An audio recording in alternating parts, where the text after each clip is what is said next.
So today I want to do a little swatch video. Jackson's have kindly sent me a few of their watercolor tubes. So I have 3 blues and 3 sort of reds. Basically they have sent me the smaller tubes, which is 10 milliliter tubes, 6 colors of them, and the 6th one was this one, Quin purple, but I already had it in the bigger tube, the 21 milliliters tube. So that's why I'm going to use the one that I already started, and the other one, the mini one, I sent to my friend who is a botanical artist, and I wanted her to try it. So basically that's what happened to the smaller tube.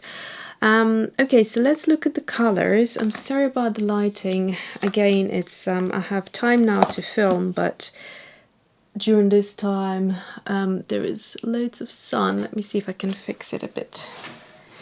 I hope this is now not too dark, but you should be able to see the colors quite well. So let's start with swatching the reds, and then we go into blues and see what happens. For swatching, I'm going to use my Khadi Papers. This is 210 GSM. It says smooth on my sketchbook here.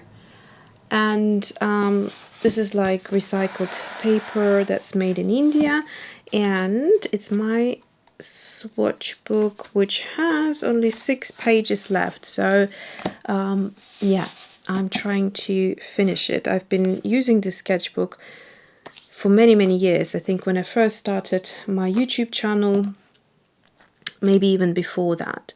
So let's have a look. If there's any number on here, yes, so 199, 204 and 473. So I'll use them, or I'll swatch them in that order. Quin purple is a single pigment of PR122. So let's actually, before I do that, I'm just going to write down Jackson's watercolor. Okay, so Quin purple.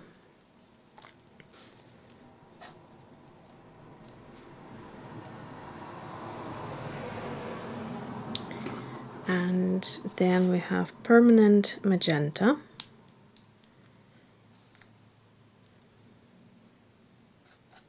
I really like the look of their tubes.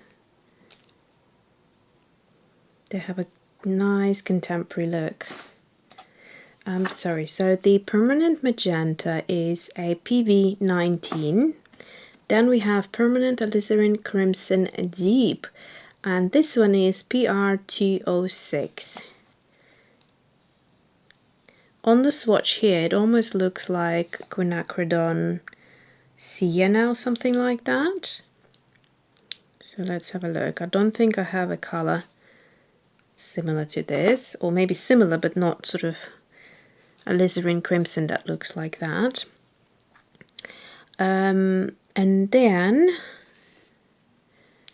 thinking maybe I'll just do the blues underneath.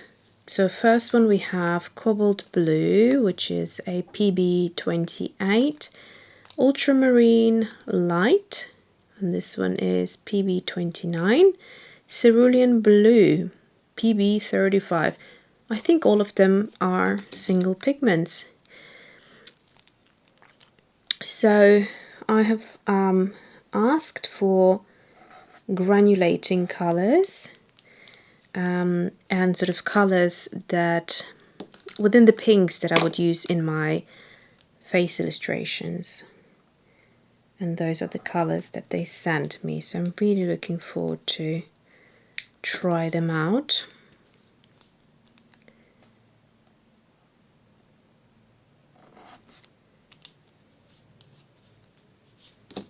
Okay, so we're starting with Quin purple. Wow, That's nice punchy color. I'm going to introduce a bit of water.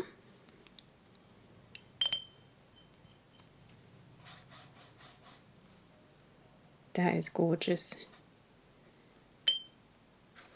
Then we have permanent magenta.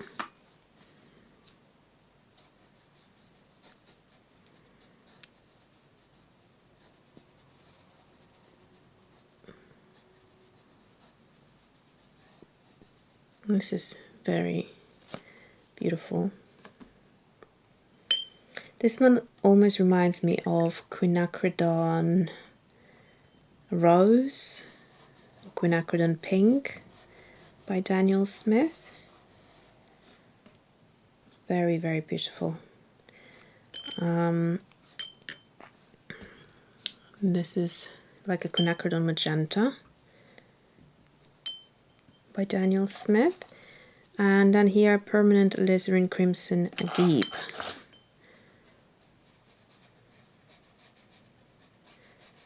So yeah, if you were looking for alternatives, I think this also would be kind of like a Quinacridone Sienna from Daniel Smith, or very similar.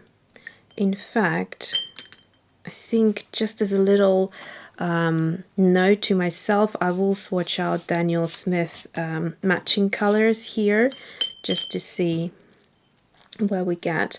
Then we have Cobalt Blue. Now this is going to be lovely and granulating. This is a very dense color, so it needs a lot of water, otherwise it'll be just sort of thickly sitting on the paper, and you don't want that. You want the pigments to start moving. So there we go.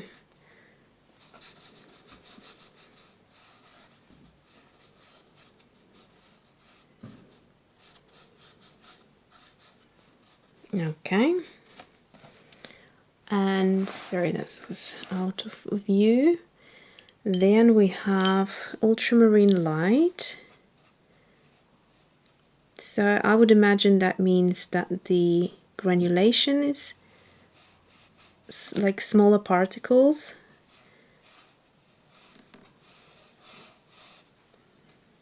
So let's see what we get here. Again, very kind of creamy texture. Beautiful. Very, very intense. And then last one is Cerulean Blue. A color I don't use very often, but I really should. I mean, it's gorgeous. Gorgeous on its own, and I need to experiment with mixes. Let me know down below if you use Cerulean Blue, what mixes you would recommend. Like, what are your favorite mixes? And I'll give it a go. Alright, so let me go ahead, title them, and then find kind of matching colors by Daniel Smith so that we could just see next to each other how it works. Okay, so I pulled out my palette here, and I think I'm going to go and refresh my water because I have a purple for mixing the pinks and the blues. Just noticed I have clean water in another jug, so let me use that up instead of getting up.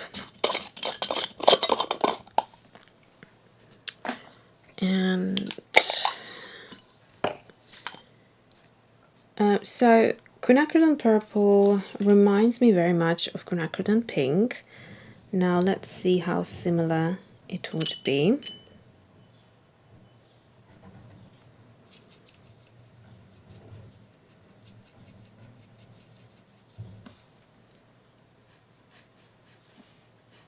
So no, they are not that close, in fact. So this color here has more warmth to it. And let's try Permanent Magenta. 2 colors could be a good match, and at the minute the Quinacridone Violet actually looks closer than Quinacridone Magenta. So let's try Quinacridone Violet. I'd say that's a good, like a close match.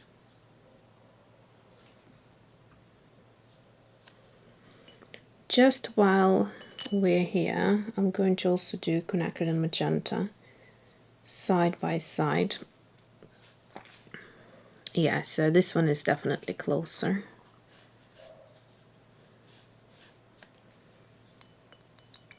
Okay.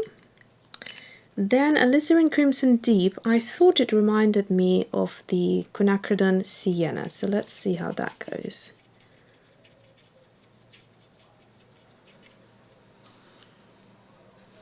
No, so Quinacridone Sienna is more orange.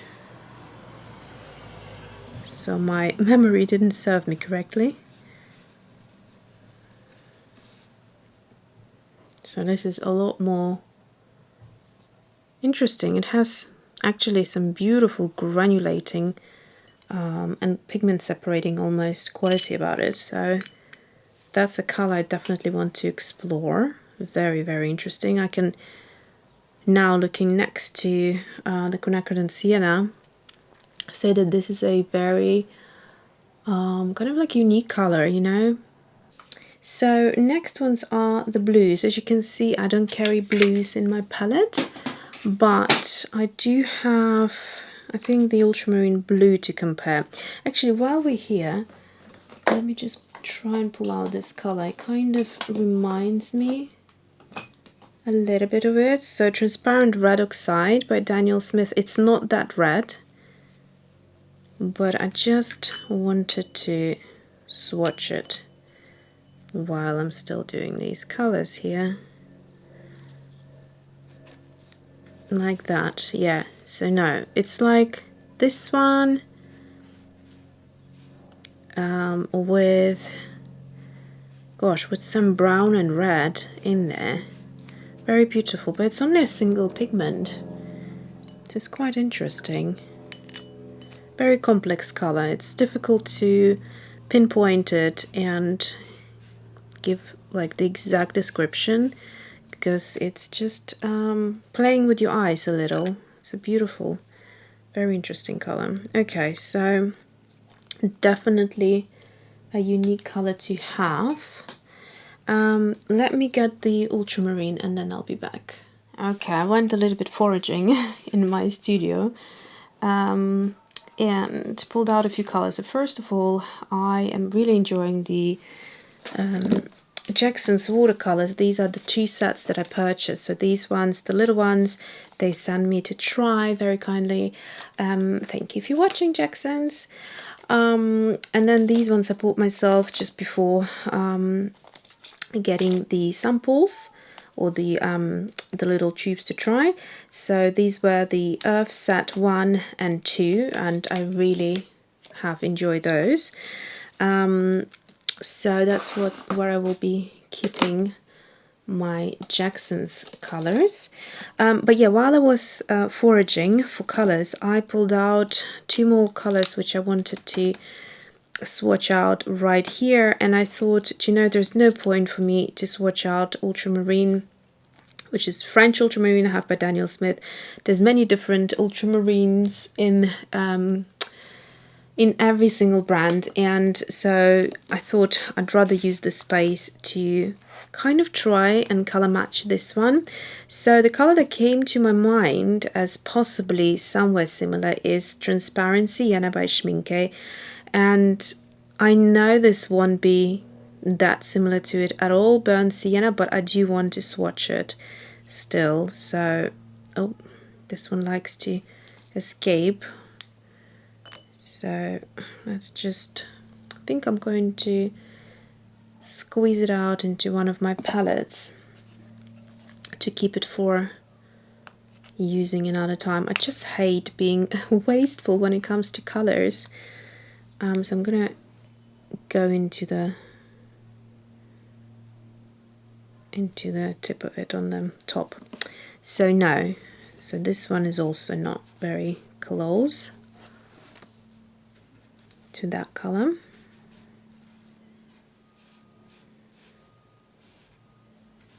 But you can see it side by side with the oxide. What was it? Red oxide? Transparent red oxide. Transparent red oxide is a beautiful color. Okay, transparent sienna. Oh, this was too much. All right, anyway, I'll have to also put it in another palette. So let's see how close this one is. No, it's also very much a kind of red earthy tone.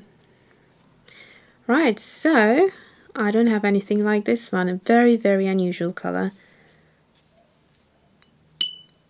I hope I can remember now which is which, so I'll go ahead quickly, title everything, and then we'll catch up.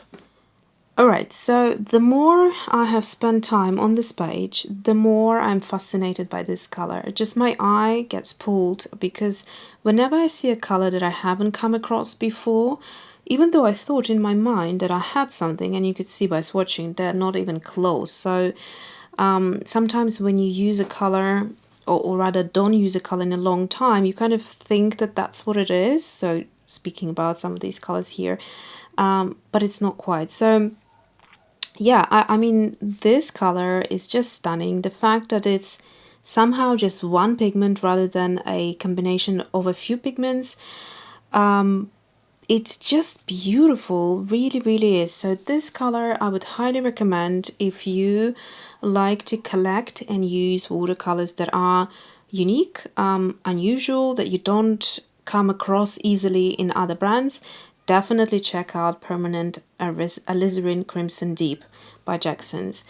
Looking at the other colors, super beautiful, vibrancy, very dense pigmentation. They're very comparable with a lot of other artist grade watercolors, but their price tag, sorry, I just noticed there's a bit of a leakage here. The price tag is much more affordable compared to some of the other big brands, so keep that in mind. Permanent Magenta, very comparable to the Daniel Smith. Actually, now that it has dried, it's very much quinacridone Violet by Daniel Smith. And then, sorry, the lighting is changing. Then we have the blues. Now, Cobalt Blue, in the camera it looks a lot lighter. Ultramarine Light, beautiful color. Ultramarine colors, there's such a wide range. In every brand you can get slightly more granulating, less granulating, slightly more redder and more vibrant tones. So yeah, ultramarines you can find, you know, slightly different versions of it across many brands. Cerulean Blue also, as far as Cerulean Blues go, it seems to have lovely granulation. It tends to be a lighter color in the sense that you can see it doesn't build up to this sort of intensity, but you can get it as dark as these areas here. And yeah, so in comparison, the only color I could match really was quinacridone Violet here, and then the blues I explained, I don't carry them in Daniel Smith other than the French Ultramarine and a couple of others like the Mayan Blue Genuine and things like that. So that's it. I hope you found it useful just to see them side by side swatched out. If you tried Jackson's watercolors, let me know what your experience have been. If you haven't, let me know if this would help you to maybe pick some colors to see. And also, if you want to see more of their colors, let me know.